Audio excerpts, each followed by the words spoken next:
Die Universiteit van Pretoria se walvis-eenheid van hulle Soogdiernavorsingsinstituut het onlangs 'n projek saam met die Wêreldnatuurfonds gestig om die Southern Right Whale te red.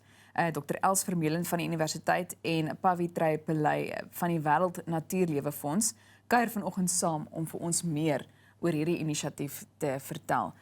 So goeiemôre Dr. Els Vermeulen and good morning Pavitray to you as well and thank you for joining us. Morning, thank you.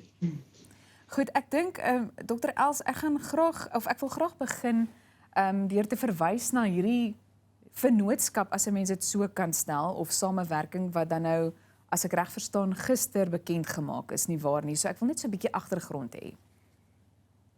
Yeah, so we've been conducting research on the southern right whales actually since 1969. So we have a database that spans now 53 years.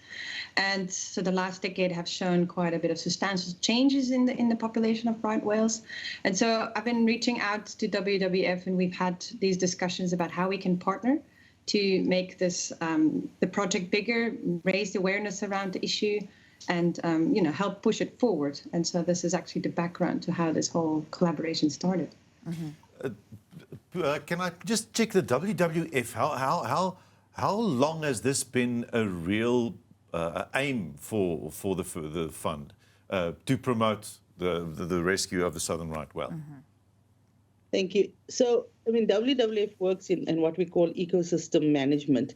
We look at the ecosystem impacts and we try and understand how do you develop an ecosystems approach to managing our oceans. So the southern right whale is obviously a very key component of that ecosystem. So we've always had a focus on especially top predators. We ourselves don't work directly because we look at a systemic approach. And when we started chatting with Els, we realized there was an opportunity to use such an iconic species to become the hero of the story to show how we can improve the health of our oceans. So there needs to be, like you say, a hero or an icon for people to look at. We can say a figurehead for this. Tell us more about why it's such an iconic species. Sure. Els, do you want to go? Yeah, no, I'm happy to. Yeah, so it's a bit twofold. So because we have such a long-term database, we can look at population changes over time. And also because these animals, so they migrate vast distances. And so they're dependent on food sources in the Southern Ocean. And they are coming to the South African coast each year to calve and have their babies. And so what we've been arguing is that these animals can function as a sentinel that brings to coastal South Africa messages from ecosystem changes in the Southern Ocean, which is a place that's very difficult to research, right? And so in that way, these animals are serving as an indicator species of what's going on in the Southern Ocean, which undoubtedly is affecting other marine species. And what indicators are they showing us? Yeah, so some of our preliminary research has shown that there's a vast difference in migration patterns. So much less whales coming to the South African coast, less than we expect. Females are taking longer to reproduce. So instead of having a calf every 3 years, it takes now 4 to 5 years to have a viable baby. And also the females are getting much more skinny. So we've used drones and we looked at photogrammetry and the body condition of these animals. And when we compare it to data from 1988 and 89, we see there's a 25% decrease in the body condition of these animals. And so getting skinny is obviously an indication that the feeding is not being successful anymore. So what more can be done in order to, kind of spread more awareness as well? Because I would like to get to the WWF and the work that you do. I mean, do you think that there's enough support when it comes to all the causes that you support? So, that's an interesting question. I think there's never enough support. There's never enough awareness. And we also, with South Africans, we need to shift them from awareness to acting on that awareness. I work in the behavior change realm, and often I see people say, I'm very aware of something. I'm very aware, you're very aware. But do we act on that awareness? And I think with the power of the panda, as we call it, and the brand, we can definitely bring the plight of the southern right whales. As Els said, besides being so important ecologically, for our ecotourism, the southern right whale is a driver of a big part of our tourism economy. People come to Hermanus, people come to South Africa to see the whales. We do an annual migration to see the whales. We look out our windows in the Western Cape every spring for these whales. It's very important for our economy. It's very important for small towns like Hermanus along the southern part of South Africa. So, making people aware of this iconic species has more than just an environmental impact. It has an economic impact as well. And I mean, I don't think South Africa would be the same if we never saw southern rights along our coast. It would be a travesty. Yes. Do you think the awareness is mostly local, in a regional level? How do you get that awareness to grow into a national feeling? Yeah, so that's the plan. That's exactly the plan. The plan is to grow that awareness beyond the coastal provinces where we have such close contact with the ocean and we see it and we look forward to it.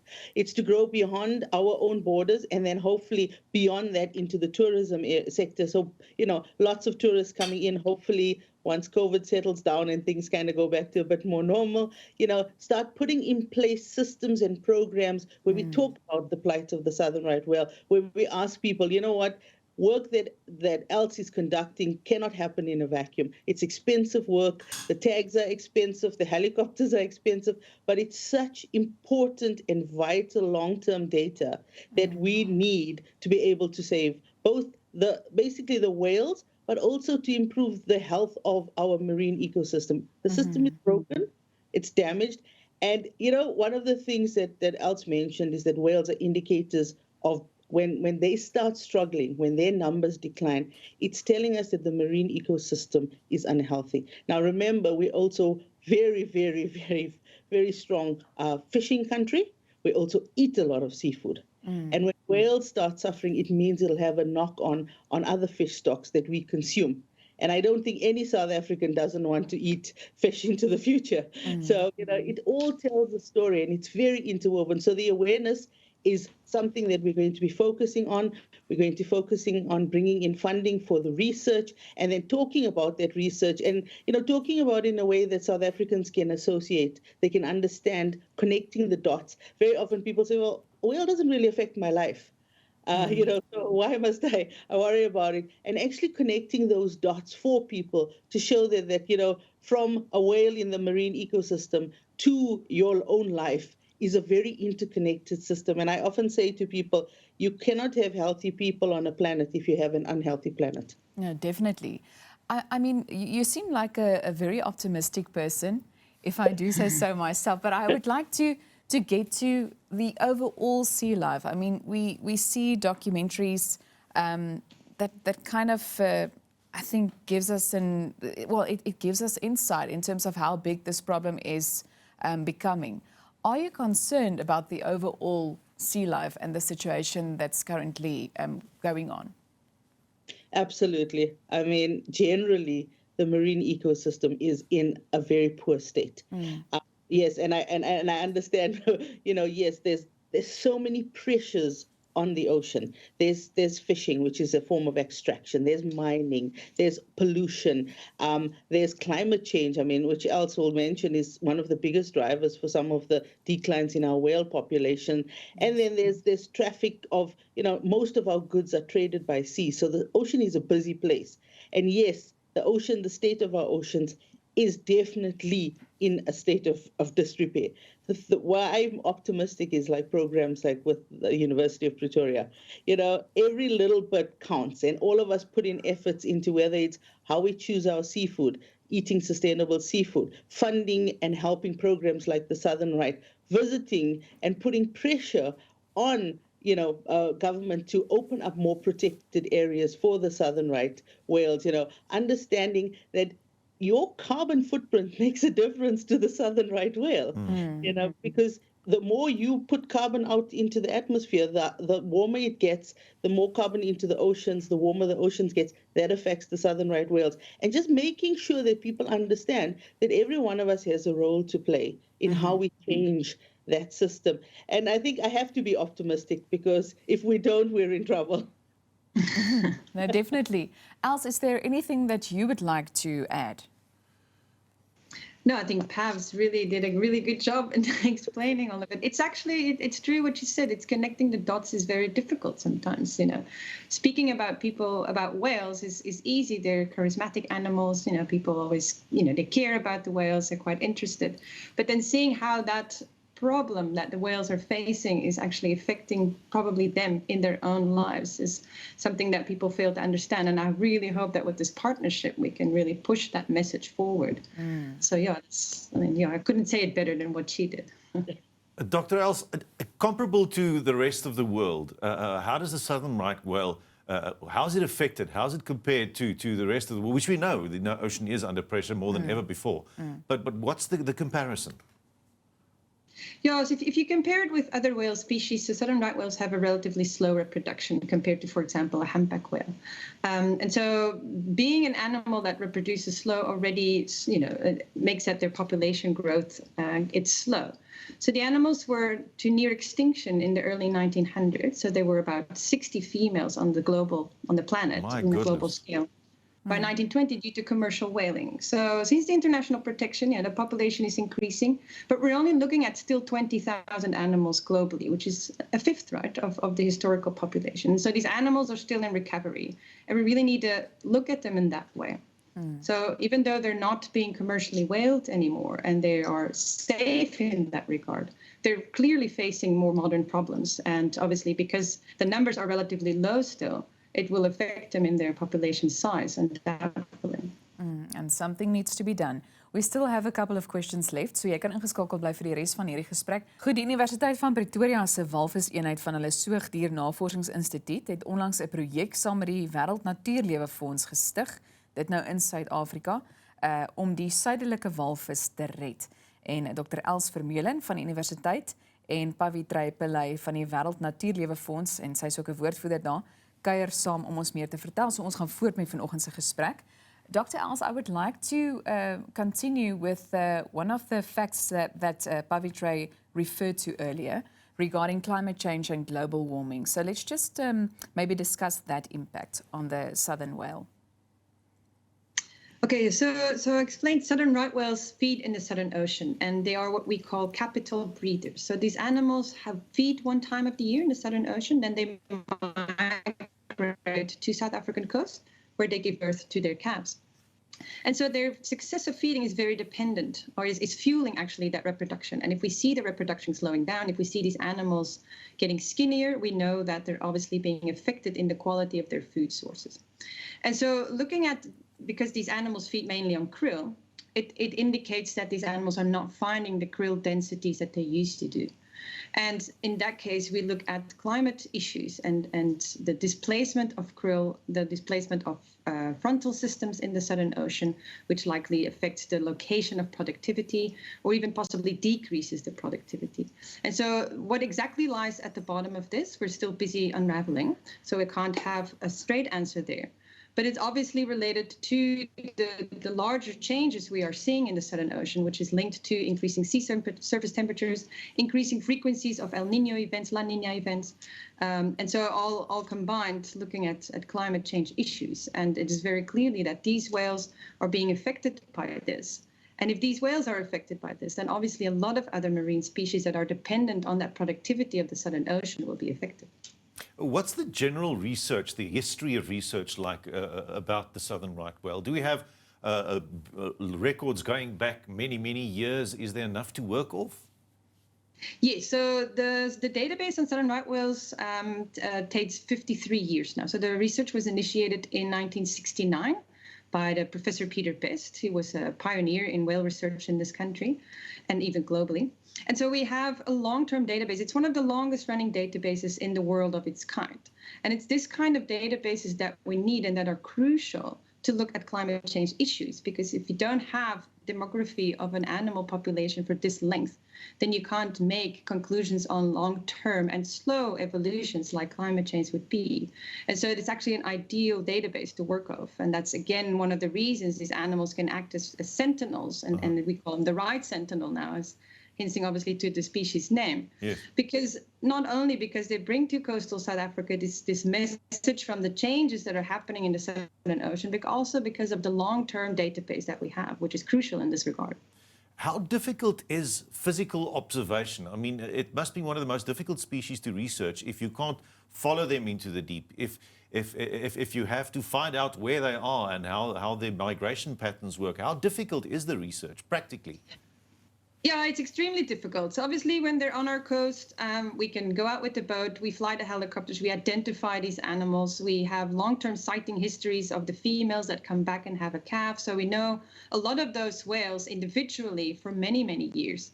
But obviously when they start their migration, they're out of our sight. And it's not easy to nip down to the sub-Antarctic to go and find these whales and see what they're doing. So in that case, we are dependent on microchemical markers in the body that can tell us what these whales have been eating on and where, which called stable isotopes. But what we're trying now is really push for satellite tags, which allow us to follow these whales in real time. And that's actually, we had a pilot study started last year where we tagged 4 right whales, and we can still see them where they are. You can follow it on our website. And it's the only way that we can have clear data of where these animals migrate to and what they're doing down in the Southern Ocean. So that's one of the next pushes we will give, is to increase that deployment of satellite tags that allow us to follow the migration of the whales in real time to see what's happening. It's obviously enormously expensive. Pavitray, that's probably where the World Wildlife Fund comes in. I mean, funding these enormous necessary research. But Pavitray, how can people get involved? How can Elsa and I get involved? How can everyone sitting at home listening to this and feel like they are moved? How can we contribute? Absolutely. So you're spot on. It is expensive, but everybody can make a difference. So, we have an Adopt a Whale program, which is great. And the great thing with the tag is you can name the whale. It will become your whale. You can follow the whale. You can find out where the whale is, what the whale is doing. You can adopt a whale that's already, a few years old, and she can become an icon for you, your family, your organization, the news team, etc. So, and it's not that expensive. It's if you look at the Adopt a Whale website, there's several areas and different categories of adoption that you can take. So, starting from a couple of R100 all the way to tens of hundreds, thousands of rands. If a corporate or an organization wants to adopt a whale, we at WWF, obviously we have a program where you can directly fund towards any kind of donation towards the marine work that's being done, of which this project is part of. And that's a simple become a supporter donor. And I know we have donors, it's phenomenal donors that give us $50 a month, because the environment is at the heart, but that is all they can afford. And that is great. We have a symbolic adoption program as well, where you symbolically adopt and you get a little whale plushie that you can name, and you can also pretty much, one of my biggest things is, yes, donating to research is great, but change your lifestyle. Look at yourself, understand what is my carbon footprint, how sustainable are my actions, what am I purchasing and how am I purchasing? I always say to people, you have 2 of the greatest strengths and powers, your wallet and your voice. And Wow. those 2 make a big difference. If you put pressure on retailers to amend their carbon footprints, if you put retailers to be responsible in their sourcing of seafood, if you put pressure on retailers to be good about where they find products and how you can purchase that product, you're doing your bit. You're acting on that. And if every little person in South Africa, every person actually does 1 of 5 things, the amplification of that is phenomenal. Very, little steps make big differences. To the southern right whale, I mean, that's a fantastic. I mean, I always say to Els, it's such a success story. There's so many success stories, and one in the southern right whale is that when we protected them after commercial whaling, they bounced back. And that's the best part of the ocean. I think you mentioned to me earlier, why am I so positive? And I'm positive because I'm a trained marine biologist as well. So this project is extremely, extremely close to my heart. But what we've seen in the marine environment is if you just alleviate a little bit of pressure, whether that's fishing, whether that's consumption, whether that's pollution, whether that's climate change, the marine environment is resilient enough to start recovering very quickly. It's so inspiring, and thank you so much for joining us. En dit was dan Dr. Els Vermeulen en Pavitray Pillay van die Universiteit van Pretoria en dan ook van die Wêreldnatuurfonds.